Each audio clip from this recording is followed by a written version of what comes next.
சையதுனா மூசா அலைஹிஸ்ஸலாம் அவர்கள் ஒரு முறை ஒரு மனிதனை கடந்து செல்கிறார்கள். அந்த மனிதனோ பிரார்த்தித்து கொண்டிருக்கிறான். அல்லாஹுவிடத்திலே கெஞ்சி கதறி கேட்டு கொண்டிருக்கிறான். இதை பார்த்த மூசா அலைஹிஸ்ஸலாம் அவர்கள் சொன்னார்கள், லவ் கானத் ஹாஜதுஹு பியதி லகதைதுஹா.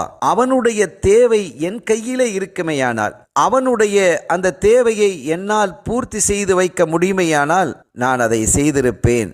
ஏனெனில் அப்படி ஒரு துஆவை இவன் கேட்டுக்கொண்டிருக்கிறான் என்று சொன்னபோது வல்ல அல்லாஹ் மூசா அலைஹிஸ்ஸலாம் அவர்களுக்கு வஹை அறிவித்தான். மூசா அலைஹிஸ்ஸலாம் அவர்களே, அன அர்ஹமு பிஹி மின்க, நான் உங்களை விட அவனிடத்தில் கருணை உள்ளவனாகத்தான் இருக்கிறேன். ஆனால் ஒன்றை தெரிந்து கொள்ளுங்கள், யாருடைய கல்பு வேறொரு இடத்தில் இருக்க அவனுடைய நாவு என்னை நோக்கி பிரயாணிக்கிறதோ அவனுடைய துஆவை நான் கபூல் செய்ய மாட்டேன்.